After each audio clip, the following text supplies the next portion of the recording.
Hey everyone, welcome, welcome. We are very excited to have you here today.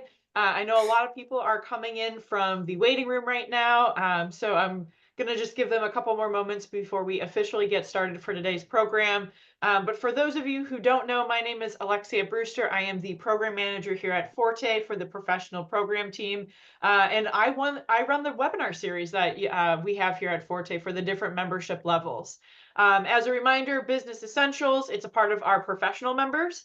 So you need to have a professional level membership in order to receive an invitation for this specific webinar. And if you ever have any questions about our memberships and what comes with them, definitely feel free to reach out to Forte, and we'll be happy to assist with that. But for today, so we are going to be doing our Business Essentials series, and that specifically is an opportunity for us to gather together experts in the field, as well as faculty members at our partner school, to talk in more detail about business topics that are really current in today's environment. So today, our topic is the future of business with AI, a first look for professionals. And for this session specifically, it's actually panel style. And so we really want to have a good discussion about AI, how it's impacting people, the good and the bad, and everything in between. So hopefully you'll be able to leave today with some really good insights or different ideas about AI and continue this conversation within your own life as well. So with that, what I'm actually going to do is introduce our school partners. So Desiree Williams is a recruitment advisor for part-time and BSM programs at Graziadio. I always have to like pause slightly. Business school for Pepperdine University. So we're really pleased to have Pepperdine actually sponsor and collaborate with us on this specific Business Essentials series. So with that, I'm actually going to have her take it away. Thank you so much. Hi, everybody. Welcome. I'm grateful that you're here, and I learn along with you. So we can always learn, right? We're in higher ed here, and I feel like I learn something new every single day, and I appreciate your time this morning, afternoon, if you're on the East Coast. So as Alexia said, I am the recruitment manager for the BSM, stands for Bachelor Completion Program. So if you know anybody out there who forgot to finish their bachelor's back in the day, my brother is one of them. He's runs his own business, and he's 50 years old, and he's going to come back and get his bachelor's with us. Yay. And, you know, it just helps him for the future. So that's one program that we offer. We also offer several MBA programs that you might have an interest in. I recruit for the part-time MBA program. It's for working professionals, people who work full-time, come to school at night, 2 nights a week. It is very doable.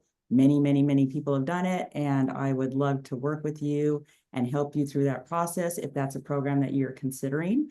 Also, we have an executive MBA program for those who have a bit more professional work experience and different managerial levels. That's a different format. So the part-time MBA program is structured to be a duration of 2 years. Executive MBA is 19 months. So you can be anywhere in the world, anywhere in the country, but they meet every 3rd weekend on Friday and Saturday. So you still get that in person. And also with the part-time MBA, you do get the in-person classroom structure. We also have PKE program, Presidents and Key Executive Program, MBA, for those C-suite and above, 15 months, and meet one weekend per month, Thursday, Friday, Saturday. Masters in Organizational Development, we call it MSOD here. We have a lot of acronyms. 2-year program, 6 one-week residentials. That's also an executive program as well. And our DBA, our business doctorate. So for those of you who say, do I need another master's? I don't want another master's. Please come talk to me. We have a business in a business doctorate, a DBA. Dr. Mooney teaches in that program. He teaches in many of our programs. You'll meet him in a moment. And that's a 3-year program. So 6 one-week residentials. I will put my information in the chat. I can redirect you to any program anytime. So with that, I will hand it over to Diane Singel, who is our Executive Director for Career and Professional Development and also Administration for the full-time programs. Take it away, Diane. Thank you, Desiree. I appreciate it. And thank you everyone for joining us today. We hope to have a lively discussion. So you all know, I know that you can't really turn your screens on, and so we can't see you, but there is a Q&A box for you all to enter questions as we have the conversation. Some questions we may save for the end, some if it is relevant to the current discussion, we're happy to address them as need be. So if you notice on the bottom of your screen, that's what's going to happen. We're hoping to have a nice lively discussion.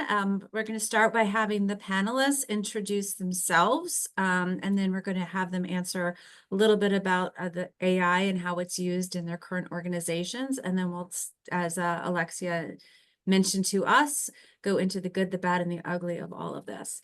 As Desiree said, I'm Executive Director for Career and Professional Development at Pepperdine University. I work with students and industry, really trying to bridge that gap and to find careers and ways to bring some of that corporate engagement back into the university. So I will start with my colleague, Dr. John Mooney here. And if you want to introduce yourself, John, and then also what you see in terms of how AI is used in your industry and outside in the world as well. Thank you, Diane. Welcome, everyone. Great to be here. So I am John Mooney, Professor of Information Systems and Technology Management at Pepperdine. So I'm a faculty member, and this is my subject area. So I get to say at the start of every trimester, and I have been able to say this at the start of every trimester, that there's never been a more exciting time to study the subject in my area of expertise. And currently, of course, that excitement is all around AI. And so this is clearly a topic area that's gotten a lot of attention over the last, say, 18 months, and that probably maybe a little bit longer, but in particular, the arrival of generative AI in the form of various large language systems like ChatGPT and now Gemini and other platforms as well. It's really created a wave of interest in AI. And I will say, going into this, it is absolutely the case that AI and the set of technologies in the current generation of AI are incredibly powerful. And they offer huge potential to business organizations. And as we think about how AI might be used well in organizations, the reality is that increasingly AI is going to be used to undertake work and tasks that in the past would have been done manually by people. And it's not new for technology to be used to automate work that has been done by humans in the past. And we've had many waves, even over the last 150 years, of technology being used to automate industrial work or physical labor. And the huge change that's happening now is the extent to which these technologies can help us to augment and automate cognitive work. And so as we think through this, fundamentally within business, the comparison that's always been going on is what type of work can be done by technology and what type of work is best done by technology versus what kind of work is best done by humans. And so as we tease through all of that, on the one hand, there will be very significant opportunities, there's no doubt. But this is also going to have some really interesting implications for society, and it's going to have some big impacts and implications for businesses and society. And so we need to do a lot of careful thinking about the trade-offs here between the benefits that AI brings and the consequences of AI. So happy to talk more about that as the panel moves on. Great to be here. Thank you all. Great, wonderful. So our next panelist is Irene Thomas Johnson, and she'll introduce herself and her role and how AI is impacting her organization and her work. Sure, thank you. I'm happy to be here.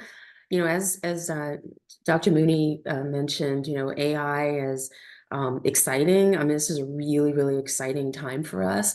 I've been in my industry, which is corporate real estate, for quite some time, and I've seen changes, but I've seen the direct impact of technology and now AI and how it's propelling us forward.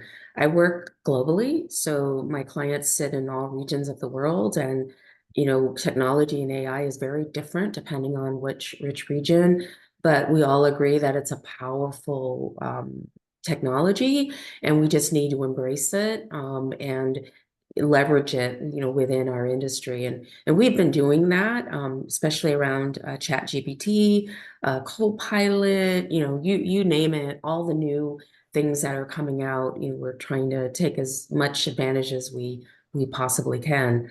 I'm also in the part-time MBA program, and Dr. Mooney is one of my professors, and I'm super excited to be on this panel today and learn more than I already have in the last semester. So thank you for allowing me to be part of this panel. Great. Thank you, Irene. Appreciate Yep. it. And Phoebe, you're rounding out our panel. If you could introduce yourself and your background, and same question. Absolutely. So thank you for having me. My name is Phoebe Johnson. I am the Business Process Improvement Consultant at Enterprise Technology here at Pacific Life. I'm also an alumni from the Executive MBA program at Pepperdine. So Dr. Mooney was also one of my professors in that program as well. One of the more recent works that we've done with AI, specifically in technology and in the insurance and financial services space, is starting to set up a center of excellence. And so what that does is allows a twofold. It allows us to methodically implement AI in ways that addresses business needs and not just kind of cut loose and have plans without answering questions that need to be answered. And another thing that having that center of excellence does is allows for us to be able to get ideas from other technologists within our organization who are thinking and seeing and tinkering with different innovative ways to leverage AI. And in the future, I can see this continuing to grow, this partnership between the business and technology through the use of tools like AI to a point where you almost don't even realize that AI is functioning and it's solving the problems that are being faced by the business in different organizations. Well, thank you. So I'm going to throw this question out to the panelists. We've talked a little bit about how, as you introduced yourselves, how your individual AI is impacting your organization. But how do you see AI? How can companies prepare? Because it's going to have a great impact on the workforce, both what you see within your organization and people's preparation. There's accessibility issues, there's generational challenges, all of that. So how can companies prepare for the changes with AI in the workforce? Yeah, this is Irene. I think for me and for my company, it's embracing it, knowing it's coming, right? I mean, you're not going to deny that it's not coming, or you can deny it, but you're going to be behind if you do that. And then also understanding how you can leverage it fully. You don't have to, as I learned over this last semester, you don't have to be an expert. You just have to have a desire and know a little bit about it, and then be able to champion it within your company or your organization. And then as Phoebe mentioned, that center of excellence, extremely important. You don't want it to be siloed within your company, but you want to work across business lines, across business units. And then also you can be involved with it within the technology sector of your company, but I think taking it out of that and transcending it throughout your organization will make you more successful. But my first point of advice is to embrace it. It's only going to evolve. It's not going to go away. And if you want to be competitive in this environment and then into the future, embracing is going to be the key.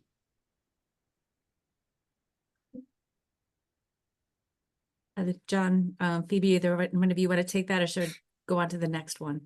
Go ahead, Phoebe, and then I'll jump in after you. Sure. I completely agree with Irene. Embracing it is important, and also having some material prepared, like when Irene talked about championing it throughout your organization. That's extremely important. Having documentation and having roadshows that discuss what is AI, what are we defining as AI, and what are our policies within the organization as far as the use of AI.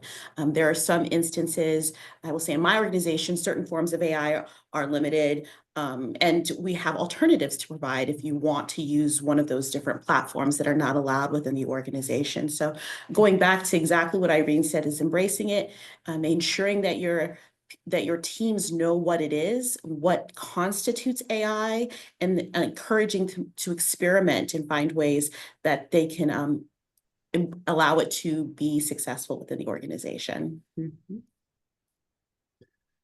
Yeah, I will add, business organizations, since this is a sort of a session for business professionals, the challenge, the responsibility of every business at any point in time is to, have a purpose and a mission, and then to make the best possible use of available resources to achieve that mission, in alignment with the organization's values. So from that perspective, the classic resources that firms have drawn upon have been, of course, people, and then, money and financial resources. There may be some physical plant, et cetera, too. And then, of course, time is a big resource. And so good managers figure out how to make the most effective use of available resources. Well, over the last few hundred years, the other resource that's been continually evolving in capability is technology. And so we now often talk, and Irene and Phoebe have heard this many times, that a well-functioning organization today involves a combination of people who are involved in work in the form of processes supported by technology. And so we talk about the people process technology. Over time, the capabilities of technology continue to evolve. And now with AI, we've got a fairly significant leap in the capabilities that technology brings. And what that technology will allow us to do is to rethink which processes might be executed dominantly with the support of technology, and which processes might be executed dominantly or exclusively by humans. Now, this debate often runs immediately to automation, and that's certainly a possibility. But the other word all of us should be factoring in here is the word of augmentation. It is the notion that there's a really significant opportunity here now for humans to augment their skills and talent with increasingly powerful AI, right? And so for people here who are wondering, and consistent with what Phoebe and Irene said, what should I be doing? Everyone needs to learn, how can I use this technology to augment the skills that I have so that I, enabled by this technology, can be even more successful and have a higher level of contribution in our organizations. So that should be the individual perspective on that. And I think largely in organizations, that's what's happening right now, is they're thinking about AI augmenting the capabilities of the human workforce. But the other part of it too is, if I push my responsibility as a manager far enough and saying I really need to figure out the best mix of humans and technology, people and technology engaged in processes, there's a fundamental question here that every leader is going to have to face, and that is, what are humans really good at doing, or what are humans best at doing, and what is technology best at doing? And the one thing all of us need to be a little bit more honest about is that oftentimes we'll say, oh, humans are best at this. And I often prompt people to say, when you say that, are you saying all humans are best at that? Some humans are best at that. All humans are good most of the time. Some humans are good at it some of the time. So we all need to be a little bit honest here, because sometimes we hold up the best of human capabilities compared to AI. And then the reality is that they're not equally distributed across the organization. So again, a lot of honesty here. My strong sense is that as organizations figure out how to take on board the capabilities of today's AI, there will be bodies of work, collections of tasks, roles, and maybe even professional areas where there will be some significant levels of automation. And the challenges then is that out of that will come some displacement that we all really need to think about the implications of that for our organizations. And then more broadly, the implications for professions and for society. So again, very powerful technology that's going to have some tremendous impacts, and is also likely to have some very significant consequences for organizations and for business as a whole. And all of this needs to be managed. We can't just manage and work towards the benefits. We've got to start thinking about the consequences as well.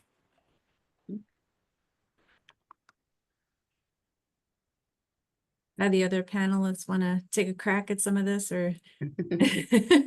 It's a can of worms. I do think, John, you opened up a little bit of an interesting part of the conversation too, because there are generational factors at play where we are at an unusual time where we do have 5 generations in the workforce. And so you have your digital natives, and then you have those, as you progress, get probably a little bit more skeptical about the technologies. And how do you foresee managing those expectations and the capabilities of organizations to manage the multiple generations that are going to have different expectations, different understanding, and different comfortability? So Phoebe, go for it. Oh, sorry, I did that. I don't know how that happened. That's your AI working There we for go. you right now. Great demonstration.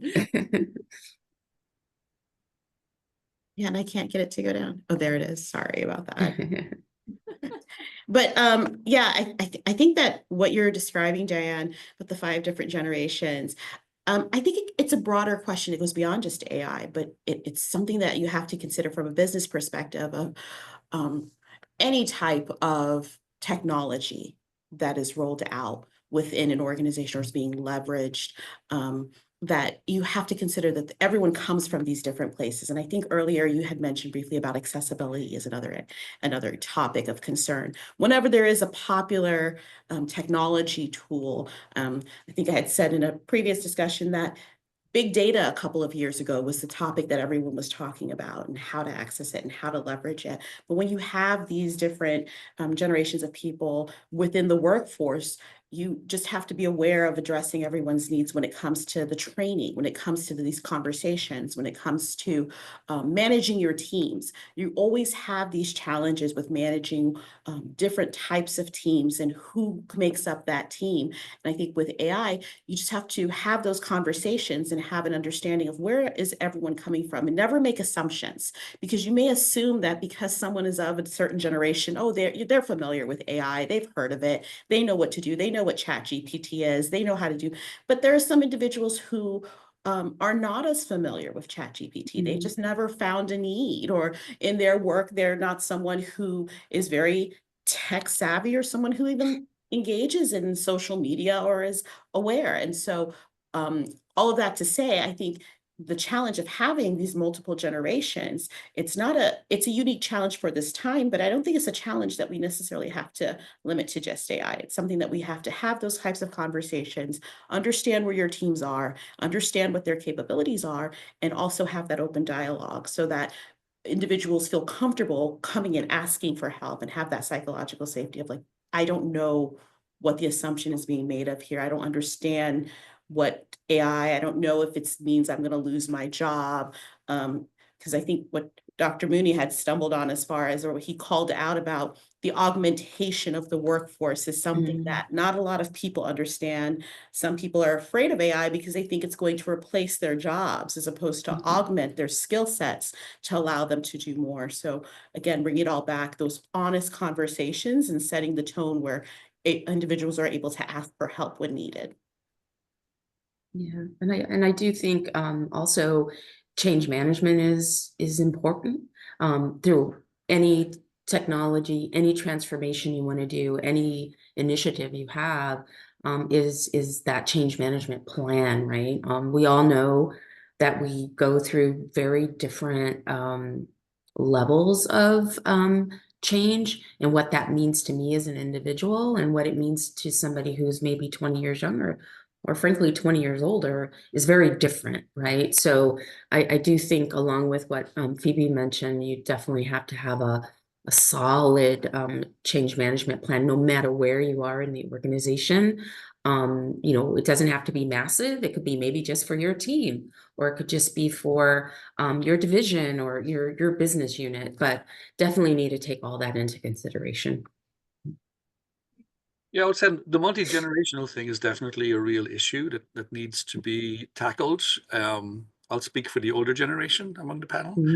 And if, you know, it is the case that so one group we have today are the digital natives, right? So we talk about digital natives, people who've grown up on devices and are very comfortable using devices and are very comfortable using, you know, social media and other technology tools. And so they have a high degree of comfort with the technologies that they've used. And at the other end, you have people, you know, rapidly approaching retirement, for whom I think this whole AI thing is a great annoyance, right? Why did this have to happen now and upset my life? You know, I just needed to hang out here for another 5 to 10 years. And unfortunately, the latter are the group that are in leadership roles, and the former are the group who are more sort of, you know, at lower levels in the organization. And that has always been, this generational gap, I think, has always been a reality in organizations. But I think, you know, as new technologies come on board, where one group is highly comfortable with them and another group is highly uncomfortable with them, with limited experience in them, there's going to be some tricky dynamics in there. And for some organizations, there'll be a tendency to dismiss you know, this AI as just a fad or a trend. And as I look at the capabilities, I think that's a very dangerous thing for any organization to do, to dismiss this as a fad. It's not really a fad. It's been around. AI as a field has been around since the mid-50s. So in fact, it's a field that has been rapidly evolving for 50 years, although very little progress in the first 40, or first 45 or so, or even maybe the first 50, and a lot of huge developments in the last 5, but standing on the shoulders of the first 55. I'll make another point before I stop talking here. The other thing I think young people have to be careful about, and all of us need to be careful about, is confusing comfort with technology with competencies in actually using a specific technology. And so there's at some level a danger for younger generations of having an illusion, false confidence in their abilities here. There's a difference between understanding, being able to use the technology at an individual level, and having the competencies that figure out how this technology can really contribute to productivity or creativity, and then introducing that technology into organizations and work practices, etc. So I want to finish here by saying all generations have work to do here. But there's one thing I'm pretty sure about 10 years from now, and that is 10 years from now, it will be as odd to see a business that doesn't use AI really well as it is today to see a business that doesn't use the internet. And if any of you can think of any business that does not use the internet and associated technologies today, the reality is today, you know, and we had the same debates 20, 30 years ago, but basically today you have businesses that use the internet or that don't exist. And I do think 10 years from now, we'll have businesses that have figured out how to effectively use AI, or through becoming significantly uncompetitive, won't exist. And the same, by the way, is going to apply for business professionals, which is this audience. The smartest thing that you can do, no matter what the outcome is, become a business professional who is both comfortable and competent in using AI technologies in your professional area. It's a great segue into the next question, since we do have a number of business professionals, is what skills and what tools should they work on to prepare themselves to stay ahead, not just on track or not just catch up, but to get ahead and to prepare themselves for what's coming and what's going to keep evolving. So keeping their pulse on it as well.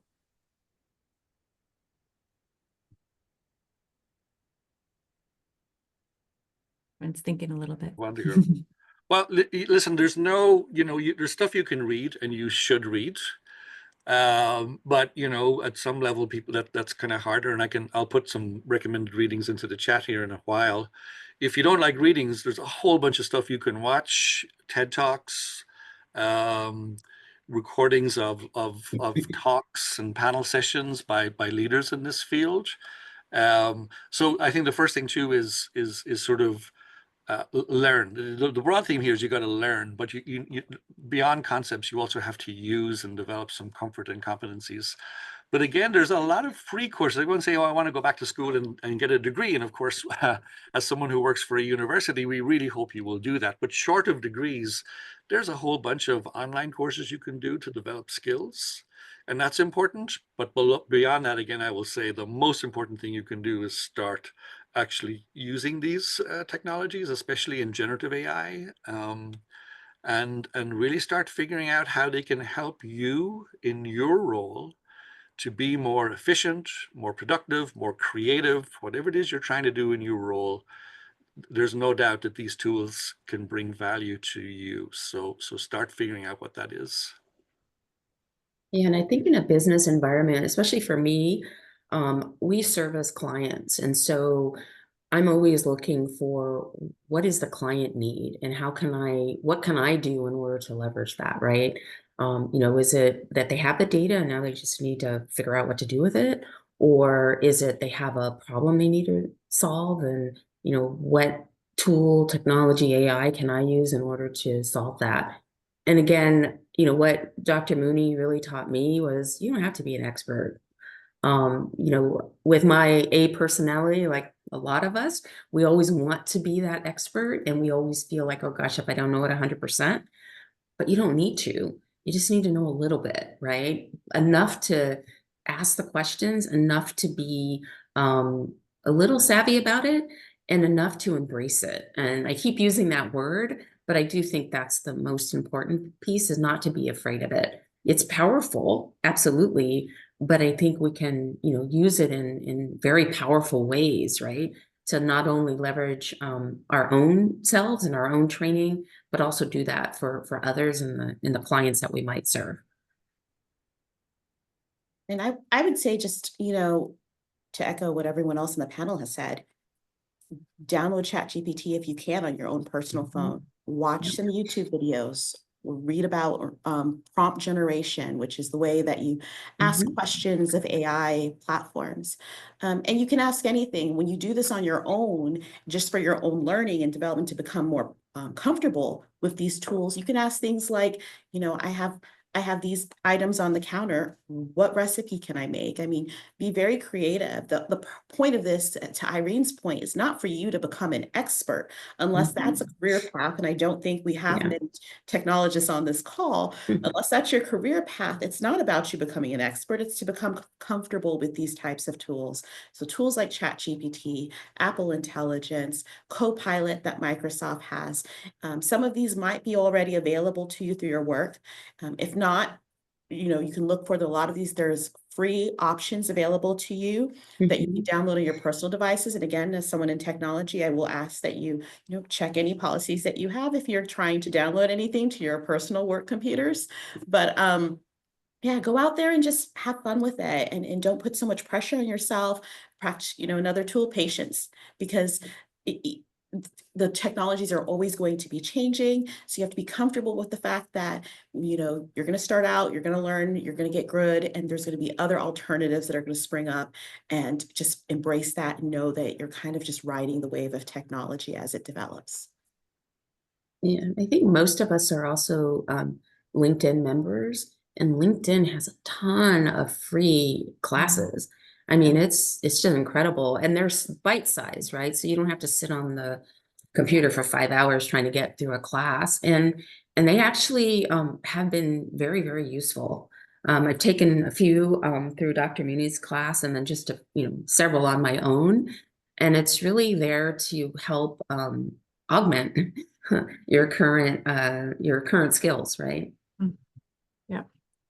And your conversation also brings up an interesting question as people dabble and explore, and as you say, depending upon where people are with their comfortability level, when you're dealing with your organizations, it does also bring up the question of privacy and ethical issues. And any words of advice for folks as they're contemplating these things, especially as they're dealing with organizational data, privacy issues, policies? I mean, because a lot of companies still are in the policy development. They haven't quite figured out how to deal with it. So any recommendations on that side?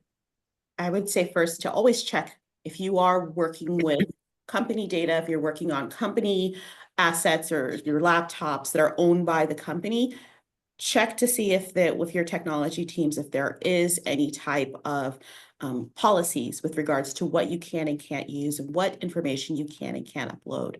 I think it's a very important thought about privacy when you're thinking about ChatGPT, and even if you're, or AI in general, if you're using this for your own development and you're on your own devices, just remember that anything that you input into a AI platform or AI tool is going to be accessible in some way, shape, or form.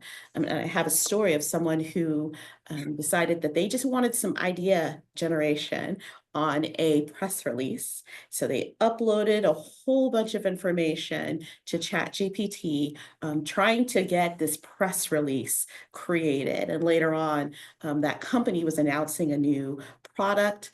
When you were able to conduct a Google search, that information was available about that product because it was run through ChatGPT. So something to keep in mind as you're leveraging these different tools and AI tools is just remember, guard your private information and guard your organizational data. Never run anything through an AI system without thinking about, would I really want anyone outside of myself and the world? I think we used to say, if we wanted it to be on the front page of a newspaper, if you don't want it there, then just be careful. Like one of the things that we do is if we do leverage those different types of platforms is we mask names, mask company names, mask any information that may be private. And just keeping in mind that these tools rely on data. So the more data that's given to it, the more it improves, but it also means that data could be accessible. Yeah, I think also with the company that I was working with, we had they created an internal chat GPT, so it was only our information, which is important, right? So it doesn't get out to the world. And so that's another way to do it. So then you can leverage the tool, but you only leverage it internally with your information. So I'll say that just that's all about be careful about what you upload into these public tools. And Irene is right there. Your organization may have a private instance, but verify that first of all. And in private instances, what is uploaded in terms of uploading content there is typically protected by the contractual agreement. But the other side of it too is you need to be discerning in what you get back, and in particular with generative AI. We have said for many years, garbage in, garbage out, which basically means sort of what you get back from any technology platform is completely dependent upon the quality of what goes in there. And these models right now, the large language models, they've been trained on all available public content effectively. Well, all available public content, some of it is good and accurate and some of it is not good. These models are learning based upon feedback about, which of the content that they were trained on is better quality and which is lower quality, which is, sort of problematic in various ways. But for the moment, you cannot rely upon the model itself to be discerning. You as the user have to be discerning with the output that you get back from any form of generative AI. The same, however, is true. Analytical AI is some of the older forms of AI that's kind of more based upon corporate data, etc. So none of this excuses you as the user from being responsible for the output that you get back. And there's already been some high-profile cases of people have naively just reused what the models gave them, and then of course they put their professional reputations on that. So I think that's the other part of it too, is to be really discerning, and that's where practice with use really helps, right? Because the other part that shapes what generative AI models give you back is how you've asked and interacted with it, right? And so there are some people who advise that you treat generative AI as a very, very bright but naive assistant, right? Highly capable, very bright assistant, but knows nothing about the context of the work or the problem that you're trying to feed it. And you really have to mentor generative AI and be patient with that and give it feedback on the results it gets you. So all to say, just be really careful as you experiment with these tools about if you see something that comes back that just does not make sense. It probably does not make sense. We have not arrived at common sense yet. with the outputs of these tools and their abilities. Great. Thank you all.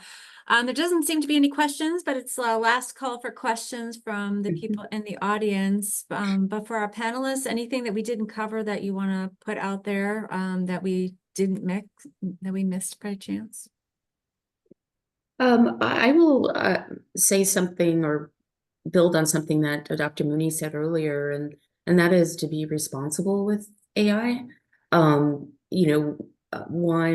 Phoebe said, make sure that your companies, that you're exploring with your company what you can and cannot do, but also know that you have to put some guardrails around it, right? As Dr. Mooney said, there's, people that have used AI, they haven't validated it, and it's hurt their reputation. So that's one side of it. But the other side is, making sure that you're protecting whatever data you're putting up there, that you're using or that you're giving it in order to help you. And then just ensuring that you're using it responsibly. I mean, it's super, super powerful, but it could also be very, very destructive if we don't use it in the right ways. I think I want to touch on, similar to what Irene was saying, is be mindful of the overuse of generative AI. I think that's something that we hear of briefly, but isn't talked about very often. I can't even begin to explain the number of conversations I've had where I've heard, well, I'm just going to ask ChatGPT. And it's great to be able to use generative AI as an idea generation and to be able to help you when you're staring at a blank piece of paper. But to Dr. Mooney's point, like sometimes the output from those generative AIs is not custom to what you might be needing, or what you're looking for, the questions you're trying to answer. And so, although generative AI could be a great stepping stone to help us getting to certain places, we just have to be mindful of not being over-reliant or overusing. It is a tool at the end of the day. It is, as Dr. Mooney said, an assistant.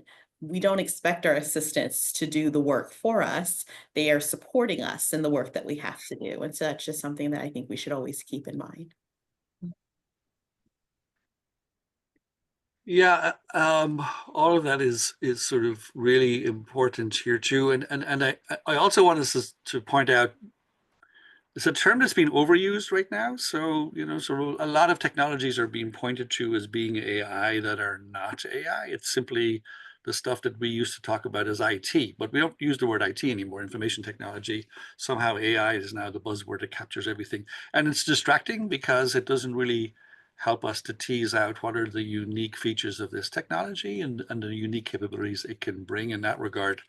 And so a very simple definition of AI is sort of it's an ability of computer systems or machines to perform tasks that normally require human intelligence. And the reality today is that from an IQ perspective, which is a measure of human intelligence that's widely used, we are fast approaching the reality that these machines have near perfect IQ. That's a reality. There's no fighting that. The question then, as I said before, is what do we do with that potential? We used to, and one of the questions is what will be the work that humans will do? And we used to say, well, humans are good at empathy and compassion, and dealing with other people and sort of emotions and consciousness and things. And there's an example of something that, from what I said earlier, is as we say that, we're holding up the best of human ability. But if we drill down and be honest, not all people have high skills in all of those areas. And I will say also that technology is getting better. So here's the reality all of us face today. We now have in front of us a technology that is demonstrating near perfect IQ and near perfect EQ, emotional intelligence. And that is tremendously exciting on the business potential, and it's going to have some fantastic implications and already is having some fantastic impacts on medicine and diagnosis and new drug discovery, things that have been held back by insufficient IQ in that regard. So the big responsibility of business and business professionals is to figure that out and figure out how to embrace it in a responsible way. The other thing, though, we all do need to be aware about is the risks that might happen if that powerful technology falls into the hands of what we might call bad actors, right? And so we do also need the right people, and they're probably outside our organizations, and this may be at the governmental level and maybe even cross-governmental level. We do need some people to start thinking very seriously about unintended consequences, or the consequences of bad actors getting access to some of these capabilities. And so that's the other side here. We should not just be obsessed with the upside here, nor should we live in fear of the downsides, but we need informed conversations and reflections upon how we balance these well and manage towards the positives and try and do the best we can to mitigate the negatives. And for that to happen, people need to get educated. They need to understand the nuances and the capabilities and the downsides. And so again, in the chat, I've shared some tools there for you to do that, to get as educated as you possibly can. And I'll put in my last chat contribution there, which is, again, start using. You can read, but there's no substitute to actually start using these tools carefully, to Phoebe's point, but absolutely start using and learn what they're capable of doing in practice. Well, thank you all. Thanks to the three of you, and thank you to our attendees who joined us today. I think that hopefully this spurns some nice, interesting thoughts about where we're going and what we can do now to prepare. If you have about 1 more minute, everyone, Alexia can jump on and she's going to share some information about how to access the recording before we're done and give you the rest of your day. Yeah, sounds good. So first I want to just thank the panel for being here today. This discussion, like as we all mentioned, is just so important because it's going to become our reality soon, that this is AI, this is technology we have to use every day. So it's better to understand it, take the time to inform yourself and feel comfortable with it, and knows the pros and cons to it. So again, thank you again to our panelists for just sharing your knowledge, your expertise, your experiences with our audience, and again for our partnership with Pepperdine University. So what I actually want to do right now is quickly share my screen in case anybody like came in late, or you're like, oh, I really want to see this material again. So let me see here. Oh, it did not do what I needed it to do. Apologies. So what I am going to share, here we go. All right, it's just some instructions on how to access the recording. So if anyone's interested in coming back to this discussion or seeing anything like that, basically those of you who are professional members, a part of Forte or even premium membership, have access to it. So you kind of just go to our website at fortefoundation.org.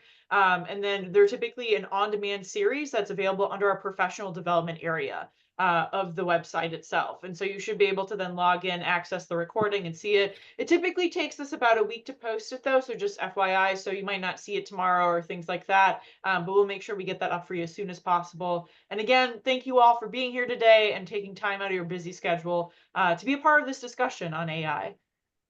All right, so we'll see you later then. All right, thank you.